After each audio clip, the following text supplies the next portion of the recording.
কাকের মাংস খায় না, কিন্তু আওয়ামী লীগের মাংস খায়। যেখানে আওয়ামী লীগের এরকম একটি মানে রাম রাজত্ব যেখানে আওয়ামী লীগ চালাচ্ছে ভোট ছাড়াই প্রায় 15টি বছর ধরে ক্ষমতায়, এরকম একটি অবস্থায় আওয়ামী লীগের একজন রানিং এমপি আওয়ামী লীগের নেতাদের মাধ্যমে হত্যাকাণ্ডের শিকার। আপনি বলেন, আজকে যদি এই আনার হত্যাকাণ্ডের সাথে বিএনপি জামাতের ন্যূনতম সংশ্লিষ্টতা থাকতো, তাহলে বিএনপি জামাতের কি অবস্থা হইতো একটাবার চিন্তা করে দেখেন তো ভাই।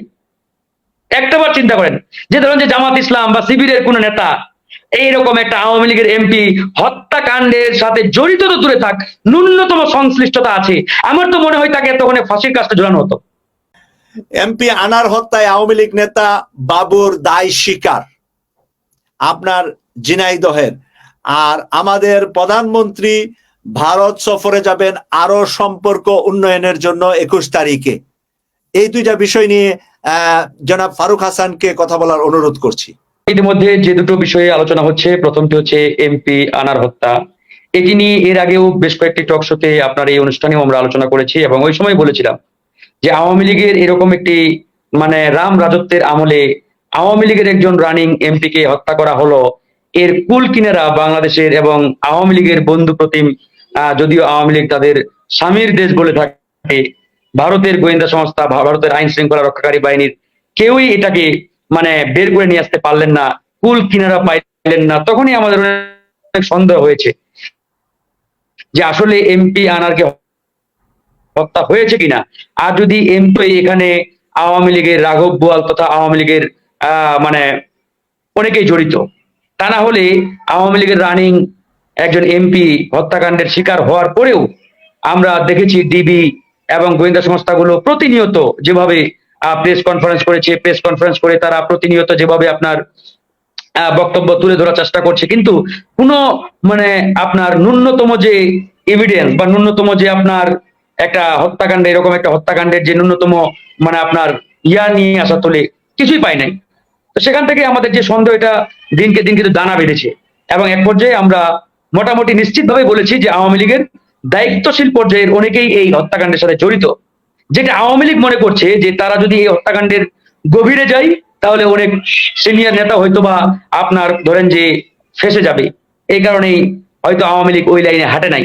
তো এখন যেহেতু আওয়ামী লীগের সেই ঝিনাইদহ জেলা আওয়ামী লীগের সভাপতি তাকেও গ্রেপ্তার করেছে, এবং আওয়ামী লীগের বেশ কয়েকজন গ্রেপ্তার করার পরে এখন ডিবি বলছে যে তারা হত্যাকাণ্ডের দায় স্বীকার করেছে ইত্যাদি ইত্যাদি।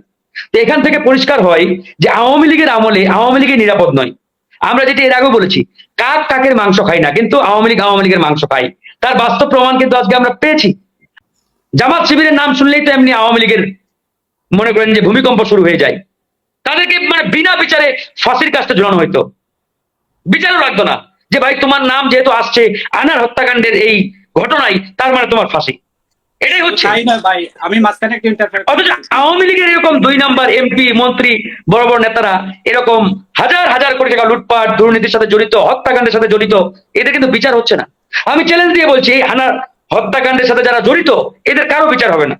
হয়তো সাময়িক সময় দেখবেন এরা ওই কারাগারে থাকবে, তারপরে যখন পরিস্থিতি ঠান্ডা হয়ে যাবে সুন্দর করে ফুলের মালা দিয়ে স্থানীয় নেতা কর্মীরা তাদেরকে বের করে নিয়ে যাবে, কিচ্ছু হবে না।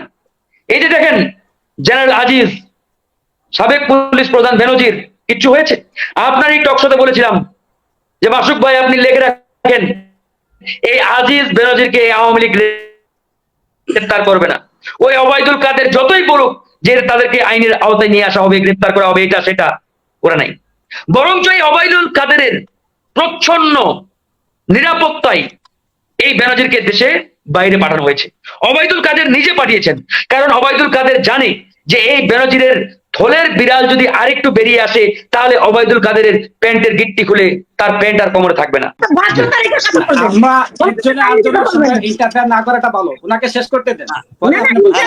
আপনি নোট করে রাখেন, আপনার যখন আগে বলিয়েন না না না আপনি কথা না শুনলে না, আমি শেষ করি নাই। আপনি আমার কথা আগে শুনেন, আমার কথা শুনেন। আমার যে অসঙ্গতি যদি মনে হয়ে থাকে, আমার কথাই যদি ভুল হয়ে থাকে, মিথ্যা হয়ে থাকে, আপনি ইনপুট লিখে রাখেন, কাগজে লেখেন। আপনি বলিয়েন আমি একটা কথা মিথ্যা বলছি, কিংবা বানিয়ে বলছি, কিংবা আমি ভুল তথ্য দিচ্ছি, আপনি লিখে রাখেন। কিন্তু আপনি একজন বক্তব্য দিচ্ছে, তার স্রোতের মধ্যে এভাবে বাম হাত ঢুকাচ্ছেন, it's not a good manner. আপনার ম্যানার শেখেন। আপনার আওয়ামী লীগ করেন, ম্যানার শেখেন না, এটা ব্যাড ম্যানার। আপনার ম্যানার শিখেন নাই। মানে আপনি কথা বলবেন যখন, আপনি বলবেন আপনি মিথ্যা বলেন, বানোয়াট বলেন, নো। আরেকটি বিষয় আপনি আজকে তুলে ধরার চেষ্টা করেছেন, যে শেখ হাসিনা ইন্ডিয়া গিয়েছিলেন। বাংলাদেশের মিডিয়াগুলোকে আমি এই জন্য মাঝে মাঝে খুব মানে আমার বিরক্ত লাগে।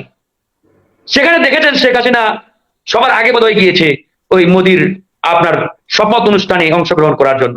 তারপরে কি হলো, রাহুল গান্ধী, প্রিয়াঙ্কা গান্ধী, সোনিয়া গান্ধী শেখ হাসিনার সাথে মিটিং করলো। বাংলাদেশের প্রত্যেকটা গণমাধ্যম নিউজ করলো এইভাবে, শেখ হাসিনার সাথে সব পরিবারে এসে দেখা করলেন সোনিয়া গান্ধী। ঠিক তো মাসুক ভাই? সবগুলো গণমাধ্যম এরকম নিউজ করেছে, কিন্তু আসলে এটা সত্য নয়। বরং সত্যটা হচ্ছে শেখ হাসিনা সপরিবারে সোনিয়া গান্ধীর সাথে দেখা করতে গেলেন বা দেখা করেছেন। সোনিয়া গান্ধী, গান্ধী পরিবারের কর্ণধার, ভারতের সর্ববৃহৎ একটি রাজনৈতিক দলের প্রধান। সেই সোনিয়া গান্ধী বাংলাদেশের এরকম একটা ভোটচোর প্রধানমন্ত্রীর সাথে পরিবার নিয়ে এসে দেখা করবে, এটা তো হাস্যকর বিষয় ভাই। বাংলাদেশের পরিবার পত্রিকাগুলো নিউজ করা উচিত ছিল এভাবে, যে বাংলাদেশের প্রধানমন্ত্রী সপরিবারে অর্থাৎ তার কন্যা সহ সোনিয়া গান্ধী অর্থাৎ গান্ধী পরিবারের সাথে মিটিং করেছেন, দেখা করেছেন। এভাবে নিউজটা করা দরকার ছিল, কিন্তু তারা নিউজটা করে কি করলো, যে উনারা নাকি এসে দেখা করেছেন। মানে এরকম হাস্যকর নিউজ আসলে কি আর বলবো।